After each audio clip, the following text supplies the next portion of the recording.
हक मिलेगा। जो उनकी आरक्षण की लड़ाई थी, जो भेदभाव का सूची बनाई थी सरकार ने, हमें उम्मीद है कि उन बच्चों को न्याय मिलेगा। उन बच्चों ने बहुत लंबा संघर्ष किया है। मुख्यमंत्री आवास गए, अपनी बात को कहने के लिए उन्हें अपमानित होना पड़ा। मंत्रियों के यहाँ गए, वहां अपमानित होना पड़ा। आज उन्हें न्याय मिला है। हमें उम्मीद है कि सरकार उनका न्याय देगी, उनके साथ नाइंसाफी नहीं करेगी, और सरकार ये भी आगे ध्यान रखेगी कि इस तरह का भेदभाव किसी के साथ नहीं हो। नमस्कार, न्यूज 24 देख रहे हैं आप। मैं हूं आशुकेश तिवारी, मेरे साथ है सुकेश रंजन, और आप न्यूज 24 का खास कार्यक्रम देख रहे हैं राजनीति की रेस, बताएंगे सुकेश। आज बात होगी यूपी शिक्षक भर्ती परीक्षा को लेके। 2019 में दूसरे चरण की परीक्षा हुई थी 69,000 पदों पे। परीक्षा हुई, रिजल्ट्स आए, कट ऑफ्स निकले, नौकरियां मिल गई। इसके बाद से बवाल शुरू हुआ। बवाल बढ़ते बढ़ते 2024 तक पहुंचा और इलाहाबाद हाई कोर्ट ने वो जो भर्ती परीक्षा के परिणाम थे, जो मेरिट लिस्ट थी, उसे रद्द करके बोला है कि नए सिरे से उस लिस्ट को जारी किया जाए, आरक्षण के वैल्यूज को ध्यान में रखते हुए, उनके नियमों को ध्यान में रखते हुए। सुकेश सर है, इनसे समझेंगे कि ये पूरा मुद्दा क्या था। इसके अलावा इस मुद्दे की जो टाइमिंग है, जो हाईकोर्ट का फैसला है उपचुनाव से पहले, पॉलिटिकली क्या इंपैक्ट पड़ने वाला है उत्तर प्रदेश की राजनीति पे इस फैसले से, क्योंकि कई सारे सरकारी नौकरियों और भर्ती परीक्षाओं को लेकर उत्तर प्रदेश में बवाल हुआ। उसके बाद से अब ये बवाल, और ऐसे में राहुल गांधी ने जो सवाल किया कि जो नई मेरिट लिस्ट आएगी उसमें से जो पुराने लोग नौकरियां कर रहे होंगे, 5 सालों से नौकरियां कर रहे होंगे, उनका नाम हटाया जाएगा। उसमें से कई लोगों के नाम हटेंगे। उनका क्या होगा सर, क्या होने वाला है इस नतीजे से? देखिए, पूरा गड्ढमड हो गया। और आपने कहा कि राजनीति पे क्या असर पड़ेगा इसका। ये बड़ा पोटेंट पॉलिटिकल वेपन के तौर पे आगे आने वाले दिनों में इस्तेमाल होने वाला है। आप अगर ठीक से देखें जी, और उसका मैं सरलीकरण कर दूं तो योगी के सहयोगी वही भाषा बोल रहे हैं जो अखिलेश बोल रहे हैं जी। ये डिस्टर्बिंग है। उनके उप मुख्यमंत्री केशव मौर्य, उनकी सहयोगी अनुप्रिया पटेल, उनके सहयोगी संजय निषाद जी, उनके सहयोगी राजभर और अखिलेश, इन दोनों की भाषा देखिए तो वो ऐसा लगता है कि आरक्षण के पक्ष में खड़े हैं।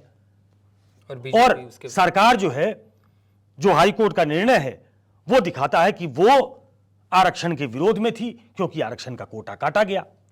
मोटे तौर पे अगर देखा जाए 69,000 शिक्षकों की भर्ती हो गई। और मैं समझदारी के लिए, बहुत आसान भाषा में समझने के लिए अगर बताऊं तो जो नियुक्तियां हुई उनमें 27% ओबीसी आरक्षण था जी। तो 3.8, अगर मैं गलत नहीं हूं, हाँ, 3.8% ओबीसी को आरक्षण मिला। और 3.86, हाँ, और जो एससी को आरक्षण मिला वो 16.2। मतलब दलितों के आरक्षण में भी कटौती और ओबीसी के आरक्षण में भी कटौती। और यह बात जुड़ती है कि भाजपा आरक्षण विरोधी है।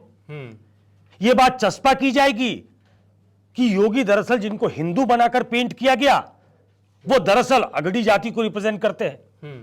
यही पूरी लड़ाई है।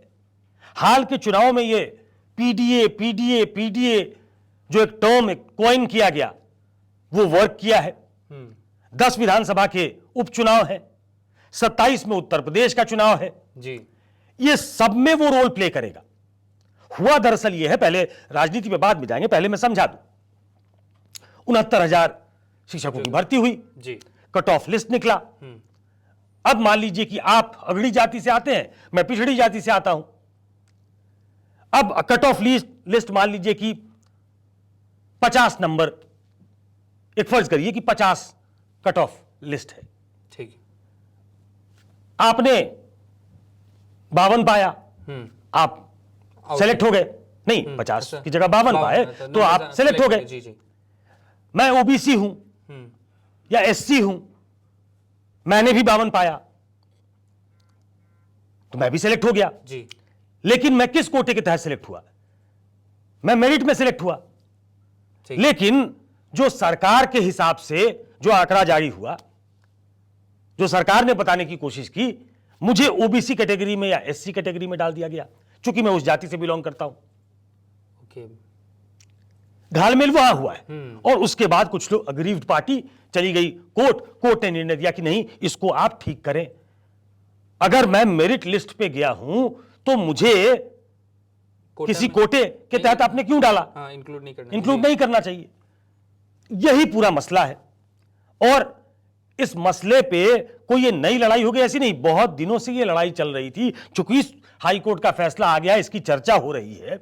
और जैसा आपने अखिलेश यादव को सुना, वो भी कह रहे हैं, मैं कह रहा हूं पहले से चर्चा हो रही है। क्या हो रही है, मैं ये चिट्ठी मेरे पास है, मैं चिट्ठी पढ़ के सुना देता हूं। ये पब्लिक डोमेन में कब आई है, ये चर्चा जरूर हुई है कि केशव मौर्य ने मुख्यमंत्री को चिट्ठी लिखी थी। ये चिट्ठी जो मेरे पास है जी, केशव मौर्य की, मैं पढ़ के सुनाता हूं कि उन्होंने क्या लिखा था। ये चिट्ठी है, मेरे ख्याल से चुनाव के पहले की चिट्ठी होगी। उन्होंने उस चिट्ठी में वो लिखते हैं,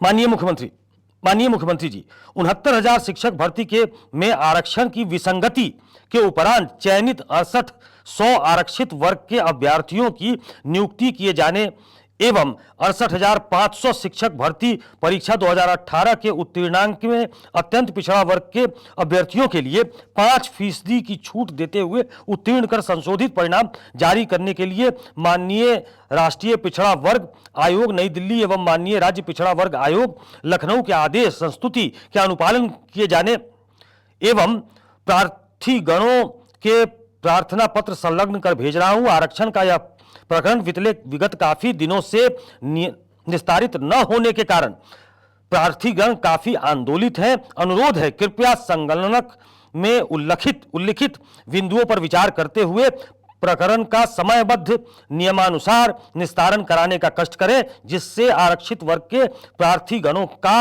आंदोलन शांतिपूर्ण समाप्त हो सके। ये उप मुख्यमंत्री की चिट्ठी है, चुनाव के पहले की 26/11/2023 की चिट्ठी है, जो उन्होंने मुख्यमंत्री को लिखी, जिसमें उन्होंने साफ तौर पे कहा कि विसंगति है। अपनी ही सरकार की जो सूची जारी की गई उसमें विसंगति की बात केशव मौर्य ने की है जी। इसके बाद उन्होंने जो पार्ट टाइम जो परमानेंट एम्प्लॉय नहीं होते हैं उसकी भी सूची मांग ली कि जो आपने कॉन्ट्रैक्ट पे लोगों को रखा है उसमें कितने आरक्षित वर्ग के लोगों को रखा गया है, उसकी भी सूची मांग ली। तो ये अगड़ा बनाम पिछड़ा की लड़ाई, कोई अगड़ा नेता बनने की कोशिश, किसी के पिछड़ा नेता बनने की कोशिश, और पिछड़ा का नेता बनने की कोशिश इसलिए ज्यादा है क्योंकि उनको इग्नोर करके आप आगे नहीं चल सकते हैं। बीजेपी पिछले कुछ सालों से उसने पिछड़ों में भी अपनी एक पहचान बनाई है। इसीलिए बार बार प्रधानमंत्री कहते हैं वो ओबीसी जाति से आते हैं, वो दिखाते हैं कि ओबीसी जाति के उनके मंत्रिमंडल में कितने सदस्य थे जब 2019 में प्रधानमंत्री बने, और वो जो सरकार चल रही थी 24 तक, उस दौरान ये भी किया गया। तो पिछड़ों को अच्छे लाइट में, गुड ह्यूमर में रखने की कोशिश हो रही थी। और उत्तर प्रदेश में लड़ाई हो रही है ऐसी कि पिछड़ा का नेता कौन। और इसलिए मैं कह रहा हूं कि जब यह भाषा केशव मौर्य कहते हैं और यही बात अखिलेश यादव कहते हैं, तो योगी के सहयोगियों की भाषा आज की तारीख में अखिलेश यादव से मिल रही है, क्योंकि दोनों को उस पीडीए, पिछड़ा दलित अल्पसंख्यक, पीडीए में पीडी की जरूरत है। तो पूरी लड़ाई जो है अब वो पिछड़ा को अपने साथ साधने की हो गई है, और ये बीजेपी की इंटरनल डायनेमिक्स को भी कमजोर कर रहा है या उसको रेखांकित कर रहा है कि वहां कुछ गड़बड़ी है। सरकार का एक फैसला होता है, उस पर हाई कोर्ट उस पर रोक लगाता है, नए सिरे से मेरिट लिस्ट जारी करने के लिए कहता है, और उप मुख्यमंत्री उस फैसले का स्वागत करते हैं। तो ये सरकार के अंदर जो उसके डायनेमिक्स हैं उसको भी दिखा रहा है, और कैसे अखिलेश यादव और योगी के सहयोगी एक भाषा में बात कर रहे हैं इसकी तरफ भी इशारा कर रहा है। सर, फिर तो हमने बहुत बार डिस्कशन किया है, लोकसभा चुनाव खत्म होने के बाद भी जो सबसे बड़ी वजह रही अखिलेश यादव की और समाजवादी पार्टी की या फिर इंडिया गठबंधन की उत्तर प्रदेश में, उन्होंने ये मैसेज लोगों तक पहुंचाने में मतलब बहुत जोर लगाया, और लोगों तक पहुंचा भी कि आरक्षण और संविधान खत्म करने की बात जो है वो बीजेपी कर रही है, उसके बाद ये फैसला आना, अब इसमें भी सर दो वर्ग बटेंगे। एक तो जिनको नौकरी मिलेगी, उनको भरोसा था कि बीजेपी इसके अगेंस्ट है, हमारे आरक्षण के अगेंस्ट है, और सेकंड जिनकी नौकरी कटेगी इसमें, तो ये बोले कि एक पूरा जो चंक तैयार होने वाला है इंडिया गठबंधन के लिए इस उपचुनाव से पहले, उसका इस्तेमाल बखूबी किया जाने वाला है। देखिए, वही तो मैंने कहा कि ये पोटेंट पॉलिटिकल वेपन है जिसका इस्तेमाल होगा। मैं अगला ट्वीट राहुल गांधी का पढ़ता हूं जो उन्होंने आज किया है करीब 2 घंटे पहले। 69,000 सहायक शिक्षकों की भर्ती पर इलाहाबाद हाईकोर्ट का फैसला आरक्षण व्यवस्था के साथ खिलवाड़ करने वाली भाजपा सरकार की साजिशों को करारा जवाब है जी। उसके बाद उन्होंने उस संघर्ष की बात की है जो उन छात्रों ने किया, और लास्ट में जो उन्होंने कहा है वो किस तरफ इशारा करता है वो पहले ट्वीट पढ़ता हूं, फिर आप भी अंदाजा लगा लेंगे, हमारे दर्शक भी लगा लेंगे। 5 साल ठोकरें खाकर बर्बाद होने के बाद जिनको नई सूची के जरिए नौकरी मिलेगी और जिनका नाम अब चयनित सूची से कट सकता है, दोनों की ही गुनाहगार सिर्फ भाजपा है। आगे लिखते हैं, पढ़ाई करने वालों को लड़ाई करने पर मजबूर करने वाली भाजपा सरकार सही मायनों में युवाओं की दुश्मन है। अब 2 पोटेंट वर्ग जिसको अपनी तरफ कोशिश है करने की, एक वो वर्ग जिनका कटेगा, उसके लिए भी वो भाजपा सरकार को दोषी, और जाहिर तौर पे भाजपा को ये ओनस लेना पड़ेगा जी। तो उनको भी अपनी तरफ करने की कोशिश, और दूसरा युवाओं की दुश्मन। तो मतलब जो युवा वर्ग है, जो नौकरियों की चाहत रखता है, जिसको लगता है कि वो हमारा राइट है, सरकार को ये देना चाहिए, उसकी तरफ भी एक हैंड होल्डिंग एक्सरसाइज है कि हम हैं आपके लिए खड़े। पहले भी हम ही आए थे। उन्होंने ये ट्वीट जो उन्होंने 21 फरवरी को किया था, जब इनके साथ वो जाकर खड़े हुए थे, उस ट्वीट के ऊपर अपना ये ट्वीट किया है। मतलब कैसे मैं इनके लिए खड़ा रहा, अपनी तस्वीर भी लगाई है उन्होंने, और उसके बाद ये ट्वीट किया है। तो ये बहुत ही सोचे समझे तरीके से ये किया जा रहा है कि पहला, भाजपा जो हम कह रहे हैं कि आरक्षण विरोधी है, देखिए इन्होंने आरक्षण काट दिया और ये साबित हो चुका। अब तो हाईकोर्ट कह रहा है जी 27% की जगह आपने 3.8%, 3.86% आरक्षण दिया। आपने दलितों का भी आरक्षण काटा, 21% की जगह 16.2% आरक्षण दिया। तो आरक्षण क्या विरोधी हो, ये दिखाने की, ये रेखांकित करने की कोशिश, ये दिमाग में भरने की कोशिश होगी। और दूसरा, आरक्षण के नाम पे जो दलितों को कहा गया कि आरक्षण हम बचा रहे हैं और इसीलिए संविधान की प्रति लेकर पूरे चुनाव में 2024 में घुमा गया, तो वो एक मोमेंटम जो पकड़ा हुआ था उसको भी एक बल मिलता है कि संविधान ने आरक्षण दिया, इस आरक्षण को खत्म करने वाले संविधान के भी विरोधी हैं। तो ये चौतरफा भाजपा को घेरने के लिए एक ऐसा मुद्दा मिल गया है जिसको बहुत फायर फाइट करना पड़ेगा बीजेपी को।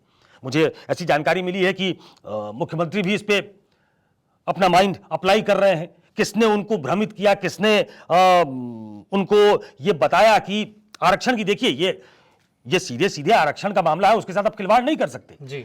तो जिन्होंने भी, और ऐसा बताया जा रहा है कि मुख्यमंत्री को गलत जानकारी दी गई कि हमने पिछड़ों को आरक्षण दिया है, लेकिन जो मेरिट लिस्ट में आ गए उनको भी पिछड़े की श्रेणी में डालकर इस तरीके से आरक्षण का कोटा बढ़ा गया, जो कि हाईकोर्ट को ठीक नहीं लगा। हाईकोर्ट ने उसके खिलाफ टिप्पणी की और आदेश दिया है।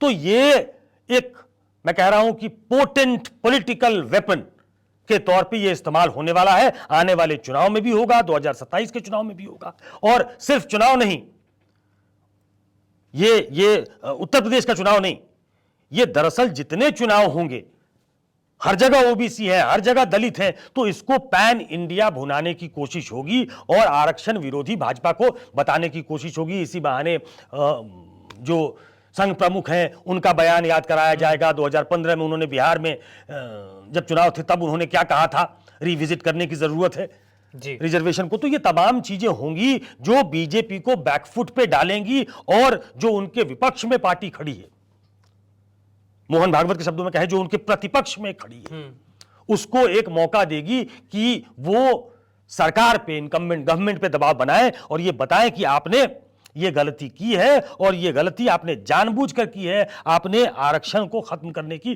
कोशिश की है, उससे जो फायदा लोगों को मिलता उसको खत्म करने की कोशिश की। सर ये तो आपने पॉलिटिकल एंगल बता दिया, लेकिन सर एक सवाल मेरा उन लोगों के लिए होगा जिनको उन सूची से बाहर किया जाएगा। सर क्या वो सुप्रीम कोर्ट जाएंगे? उनकी क्या गलती थी? 5 साल तक तो उन्होंने सैलरी उठा ली, किसी की शादी हुई, किसी ने घर बनवा लिया, अब वो कहाँ जाएंगे? वो तो बेरोजगार हो गए। बिल्कुल, ये उनमें से कोई ना कोई जो अफेक्टेड पार्टी होगी वो कोर्ट मूव करेगा। अब वो कोर्ट का निर्णय होगा कि उनकी क्या गलती थी, उनको आपने इतने दिन तक नौकरी में रखा और one fine evening they find themselves कि भाई मेरे पास नौकरी नहीं है। तो इसको न्याय व्यवस्था उसको हैंडल करेगी या सरकार उनके लिए कुछ रास्ता निकालती है क्या, ये तो देखना पड़ेगा कि सरकार का अगला कदम क्या होगा जी। और इसीलिए इसको भी भुनाने की कोशिश, राहुल गांधी का ट्वीट मैंने पढ़ के सुनाया जिसमें इस बात का जिक्र है कि दोनों की दोषी भाजपा सरकार है। तो भाजपा को न सिर्फ अपने आप को अब आरक्षण के पक्ष में खड़ा हुआ दिखना पड़ेगा, आरक्षण हितैषी दिखने की कोशिश करेगी वो, बल्कि साथ में उनकी जिनकी नौकरियां जाने वाली है उनके लिए प्लान बी क्या होगा, इसके लिए भी एक प्लान सामने रखना पड़ेगा कि उनके लिए वो क्या सोचती है। तो ये कैच 22 है जिसको कैसे हैंडल करेगी आने वाले दिनों में पता लगेगा। मतलब बेसिकली राहुल गांधी और अखिलेश यादव ने तो खुल के आके बोल दिया कि हम इसके समर्थन में थे। अखिलेश यादव ने बोला कि हम कोर्ट के इस फैसले का स्वागत करते हैं, लेकिन बीजेपी अभी चुप है। सरकार अभी उत्तर प्रदेश सरकार चुप है। सर ने बताया कि जरूर कोई प्लान बी तैयार किया जाएगा, सबको साधने की कोशिश की जाएगी, क्योंकि उपचुनाव है, राज्यों में भी विधानसभा चुनाव है और उत्तर प्रदेश इतना बड़ा राज्य है जो कहीं ना कहीं तरीके से, किसी न किसी तरीके से विधानसभा चुनाव से लेकर उपचुनाव को भी इंपैक्ट करने वाला है। फिलहाल इस वीडियो में इतना ही, देखते हैं आगे इस पे क्या कुछ अपडेट आती।